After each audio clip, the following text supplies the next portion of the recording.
भजो गिरिधर गोविंद गोपाला। भजो मुरली मनोहर नंद लाला। भजो मुरली मनोहर नंद लाला। भजो गिरिधर गोविंद गोपाला। भजो गिरिधर गोविंद गोपाला। भजो मुरली मनोहर नंद लाला। भजो मुरली मनोहर नंद लाला। भजो गिरिधर गोविंद गोपाला। भजो गिरिधर गोविंद गोपाला। बोलिए वृंदावन बिहारी लाल की जय। जय जय श्री राधे। जय जय श्री राधे। सभी भक्तों से निवेदन, बहुत एकाग्रचित होकर सत्संग के प्रत्येक शब्द को हृदयंगम करने का भरसक प्रयत्न कीजिएगा। कल मैंने आपसे अपने हृदय से जो कुछ कहा, उसमें किसी भी भक्त के मन में किसी भी प्रकार का कोई प्रश्न हो तो आप खुलकर पूछ सकते हैं। आप और हम लोग अगर स्वयं को ही धोखा देना चाह रहे हैं तो मैंने यही निवेदन किया था कि भगवान और गुरु कुछ नहीं कर पाएंगे। और स्वयं को धोखा देने का मतलब क्या था? हम आत्मा होकर अपने को शरीर मानने लगे। यही एक रुकावट है जीवन की। शरीर में रहना पाप नहीं है, परिवार में रहना पाप नहीं है, सबकी सेवा करना पाप नहीं है, लेकिन स्वयं को आत्मा ना मानना और अपना संबंध परमात्मा से ना मानना, यही हम लोगों की सबकी त्रुटि है। और मैंने आप लोगों से ये भी निवेदन किया, पिछले 3 दिन से लगातार ये चर्चा चल रही है कि आप जो भी कुछ पूजा करते हो, अर्चना करते हो, उपासना करते हो, श्रवण भक्ति करते हो, भजनम भक्ति करते हो, वो सब इंद्रियों से करते हो। और ये आप लोग मजाक में ना उड़ा दें। इस बात पर अगर आप गंभीर नहीं हुए तो बहुत बड़ा नुकसान होने जा रहा है। बहुत बड़ा नुकसान होने जा रहा है। वो क्या नुकसान होने जा रहा है? ये शरीर भी मिला, सत्संग भी मिला, संत महात्मा भी मिले, लेकिन कल्याण नहीं होगा। बस छोटी सी त्रुटि है। आत्मा परमात्मा का अंश होकर शरीर मानकर संसार में संबंध बनाए हुए है। मेरा तो काम था निवेदन करना। आपको अच्छा लगा, आप लोगों ने समझा, विचारा, मन में विश्वास किया, कल्याण का मार्ग पकड़ने का प्रयत्न किया, तो याद रखिएगा कल्याण अवश्य होगा। और केवल सुना और अमल नहीं किया जीवन में नहीं उतारा तो फिर आप और हम सब लोग अपने को धोखा दे रहे हैं। मैं रोज आपसे पूछता हूं, किसी के मन में कोई प्रश्न हो पूछिएगा,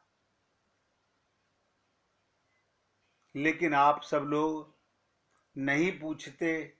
इससे मुझे एहसास होता है कि आप लोगों को सब कुछ समझ आ रहा है और आप जैसा सुन रहे हैं वैसा प्रयत्न भी कर रहे हैं, लेकिन आपका हृदय जानता होगा आप कितने % प्रयत्न कर रहे हैं। अगर 50% से अबव, नोट कीजिएगा, 50% से ज्यादा आप प्रयत्न कर रहे हैं तो कामयाब हो जाएंगे। और अभी प्रयत्न कर नहीं रहे, केवल सोच रहे हैं, तो सोचते सोचते तो युग गुजर गए हमारे।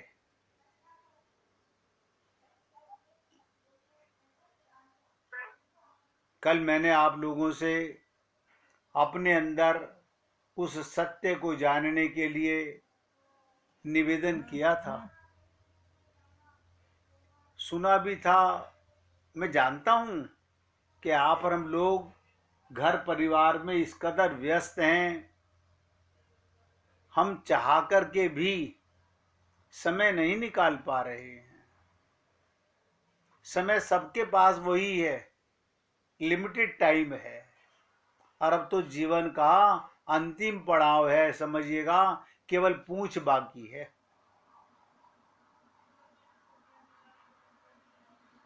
तो कली की चर्चा को और आगे बढ़ाता हुआ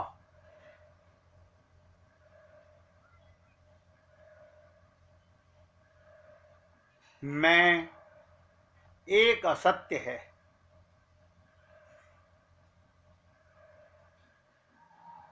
मैं को उसकी समग्रता में जान लेना, उससे मुक्त हो जाना है। मैं माने गलत ज्ञान, ये मैं ही तो अहंकार है। हमने निवेदन किया था, ये मैं असत्य है। मैं अपने को स्त्री मानूं, पुरुष मानूं, ये असत्य है।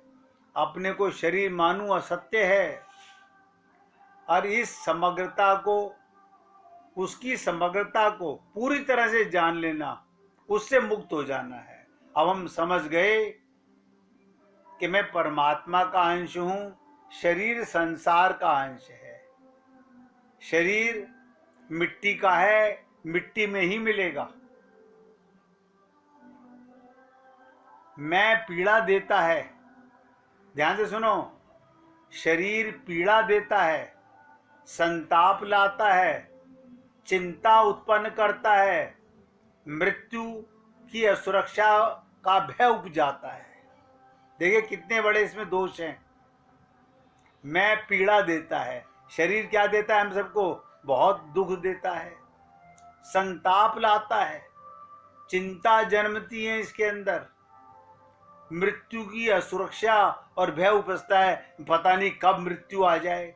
जरा सा भी कुछ बीमारी हो, हमें मृत्यु सताने लगती है। इसलिए उससे बचने को भगवान के प्रति समर्पण आविष्कृत होता है। उसके भय से ही भगवान और भक्ति की उत्पत्ति होती है। अभी आपको मैं से भय नहीं लग रहा।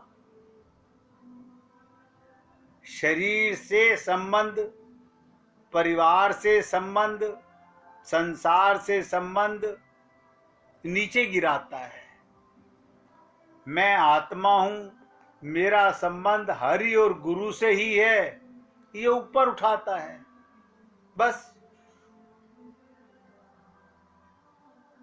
इससे भगवान और भक्ति की उत्पत्ति होती है। जबकि मैं है ही नहीं, बहुत ध्यान से सुनो, मैं है ही नहीं।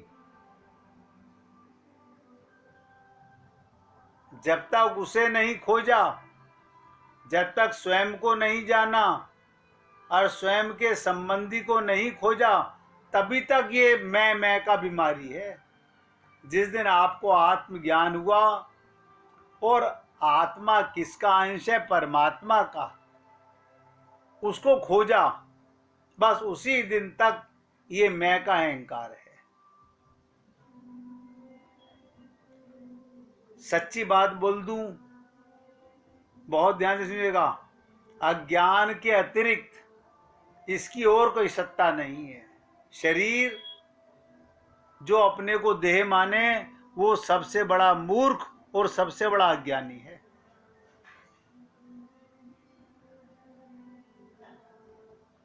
और जो है ही नहीं, उसका समर्पण कैसा?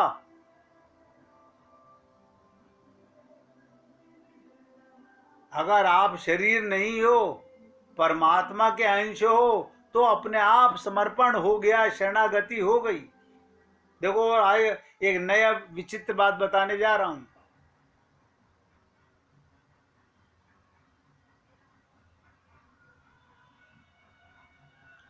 मैंने कहा जो है ही नहीं, जो है ही नहीं,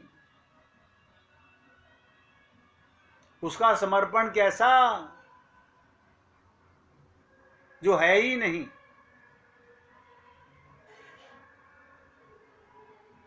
और आप और हम लोग उस ना होने वाले मैं को ही सारा दिन मैं करते रहते हैं।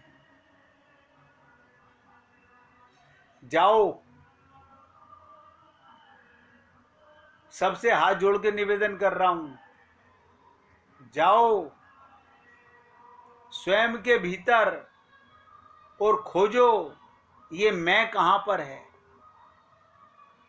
जाइए, स्वयं के भीतर खोजिए मैं कहां पर है।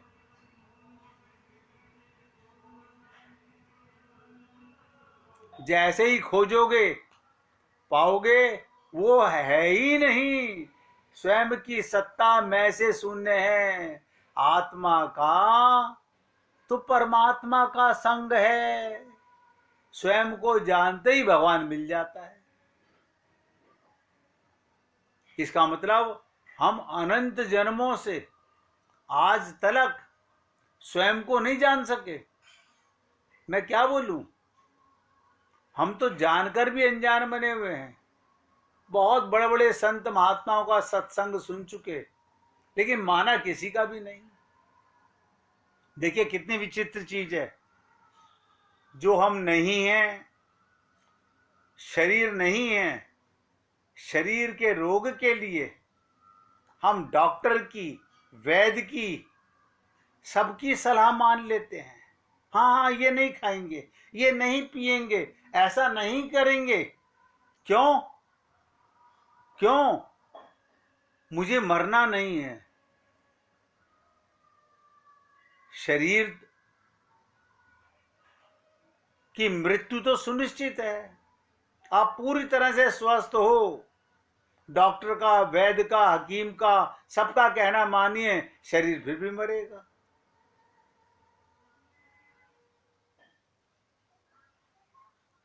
आत्मा शरीर से नहीं जानी जाती, शरीर आत्मा से जाना जाता है। और नोट करो, बहुत गहरा प्रश्न है ये। शरीर की सत्ता आत्मा से है। जैसे ही इसमें से आत्मा निकल जाती है, शरीर को शरीर के रिश्तेदार तुरंत उतार के नीचे रख देते हैं। इसका मतलब जाने अनजाने में वो भी प्रेम तो भगवान से ही करते हैं। जब तक इसमें आत्मा है, परमात्मा है, तब तक शरीर को अपनाते हैं। जैसे ही आत्मा निकली, इस मिट्टी की कोई कीमत नहीं है। लेकिन आप और हम लोग जीते जी इस मिट्टी का भ्रम नहीं छोड़ पाते।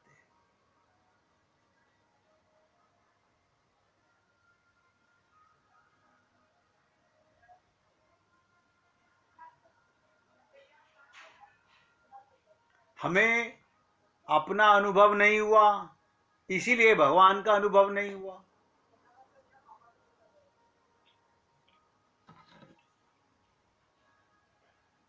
ये बहुत जीवंत प्रश्न है। मैक्सिमम लोग स्वयं को मरते दम तक भी जान नहीं पाते कि मैं कौन हूं।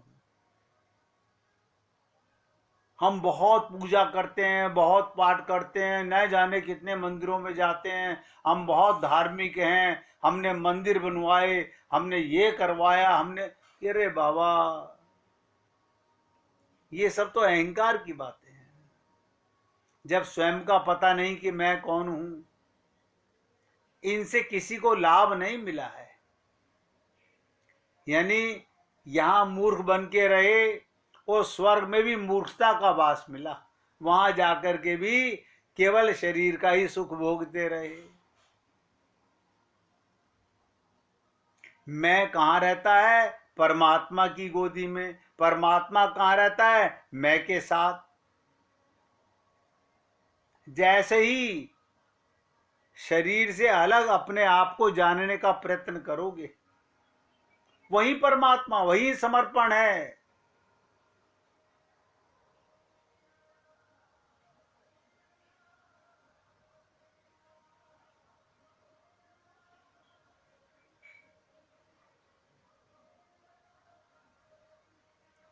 अब आपसे बहुत गहरी बात बताने जा रहा हूं, इससे आगे और प्रसंग बढ़ जाएगा। जिस पुण्य आत्मा को,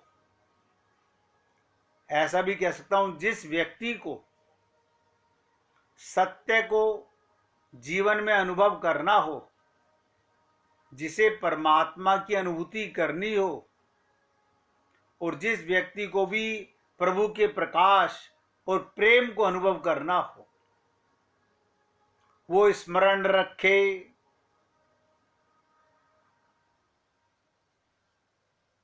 याद रखे, सब भांति के विश्वासों से, क्या मतलब, मां पे विश्वास, पिता पे विश्वास, पति पे विश्वास, पत्नी पे विश्वास,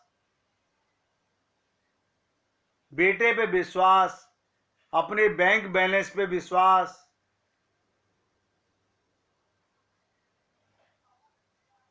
स्वतंत्र हो जाना है। इन पर विश्वास का मतलब होता है इनके परतंत्र हैं हम लोग। ये नया शब्द बता रहा हूं, बहुत ध्यान से सुनिएगा। मुझे अपने पिताजी पर पूरा विश्वास है, इसका मतलब आप पिताजी के गुलाम हो, आप उनके शरणागत हो। जब तक उनके शरणागत हो, तब तक ना तो आत्मज्ञान होगा, ना गुरु की शरणागति होगी, ना भगवत अनुभव कभी होगा। आप लोग भी सोचते होंगे, कमाल हो गया, इतनी हमारी उम्र हो गई, इतना सब कुछ हमने कर लिया, और अभी तलक तो हमको यही ज्ञान नहीं हो रहा कि मैं कौन हूं। अपने आप को जानना कितना कठिन पड़ रहा है। अभी परिवार की बातें करो तो देखो कितना लंबा लंबा लेक्चर हम दे देंगे।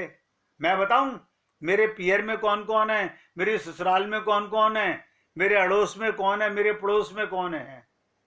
ध्यान से सुनिएगा। मेरे दफ्तर में कौन है, मेरे कारखाने में कौन है, मेरी दुकान में कौन है।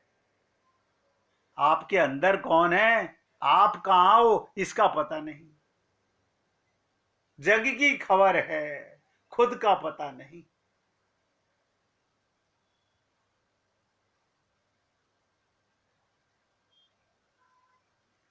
सब भांति से विश्वासों से स्वतंत्र हो जाना, ये पहली शर्त है।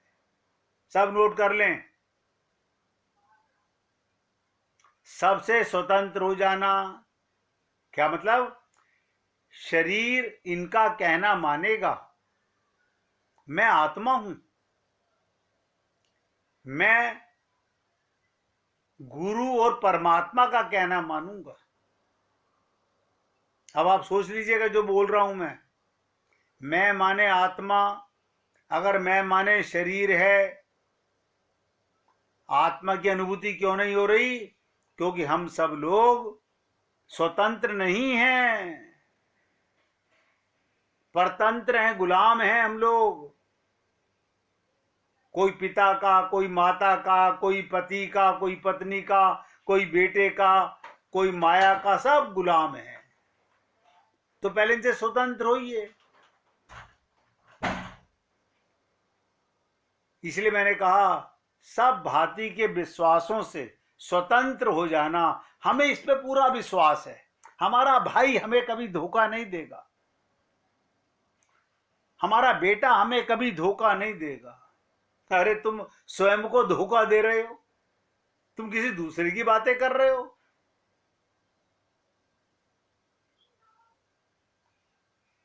खोपड़ भंजन करने वाले शब्द हैं ये, अगर अंदर उतर जाएं तो। तुम्हें लोगों पर विश्वास है, स्वयं पर विश्वास नहीं है।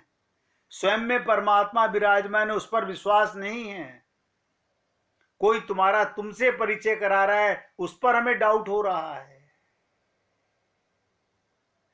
इसलिए मैंने कहा यह आखिरी बात बता रहा हूं, पूरी गहराई से समझने का प्रयत्न कीजिएगा। स्वयं सब भांति यानी सब प्रकार से बाहर के विश्वासों से स्वतंत्र हो जाना पहली शर्त है। अगर यहां आप कामयाब हो गए तो आगे बढ़ जाओगे। अब कैसे स्वतंत्र होना है? गोपियों को अपने पति पर विश्वास नहीं, अपने कृष्ण पर विश्वास है। वो स्वयं को आत्मा मानती हैं, शरीर कहना मानता है पति का, मन नहीं मानता, आत्मा नहीं मानती। वो बाहर एक्टिंग कर रही हैं, बाहर व्यवहार कर रही हैं, आप हम लोगों को नजर नहीं आता। इसलिए पहली चीज सब भांति से विश्वासों से स्वतंत्र हो जाना, शरीर के संबंधों का आत्मा से कोई संबंध नहीं है, ऐसा समझ लीजिएगा। अगर ऐसा हो गया तो स्वतंत्रता का मतलब चित्त की स्वतंत्रता। अब मेरा हृदय स्वतंत्र हो गया, चित्त स्वतंत्र हो गया, हाँ, मन खाली हो गया। क्योंकि जब मेरा कोई है ही नहीं, मेरे तो गिरधर गोपाल, दूसरों ना कोई, आप एकदम स्वतंत्र हो गए। पहली शर्त है सत्य को जानने के लिए। ये छोटी मोटी बात नहीं है, कहत कठिन समझत कठिन। और जिसका चित्त स्वतंत्र नहीं है, सब नोट करो, वो स्मरण रखे, वो और कुछ भी जान ले, सत्य को कभी नहीं जान सकेगा। हमें रामायण के सारी चौपाइयां याद है, हाँ अच्छी बात है। हमें राम की सारी लीलाएं याद हैं, बहुत अच्छी बात है। और मैंने आपको क्या कहा? आपको वेदों से लेकर रामायण तक सब कुछ याद है, लेकिन सत्य को कभी नहीं जान सकते। ज्ञानी हो सकते हैं, भक्त नहीं हो सकते।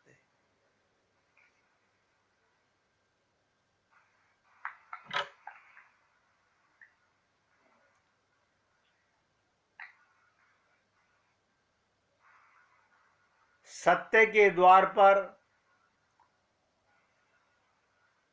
प्रवेश पाने के लिए, सत्य के द्वार पर प्रवेश पाने के लिए चेतना का स्वतंत्र होना अनिवार्य है। नोट करो, ये आखिरी शब्द है मेरे इस संबंध में। क्या मतलब? सत्य के द्वार पर प्रवेश पाने के लिए, परमात्मा को पाने के लिए, शरणागति होने के लिए चेतना का स्वतंत्र होना अनिवार्य है। मीरा ने कहा, मेरे गिरधर गोपाला, मैं तेरी तू मेरा। स्वतंत्र हो गई। अरे पति भी है तेरा, बेटा भी है तेरा, सास ससुर भी है तेरे। अरे ना ना ना ना, मैं आत्मा हूं ना, मेरा संबंध केवल परमात्मा से है। बहुत गहराई से समझ करके जरा मीरा को याद करेंगे और उसके इस कल्याण मार्ग को पकड़ने का प्रयत्न करेंगे। सब लोग हृदय से सुमरन करेंगे। मीरा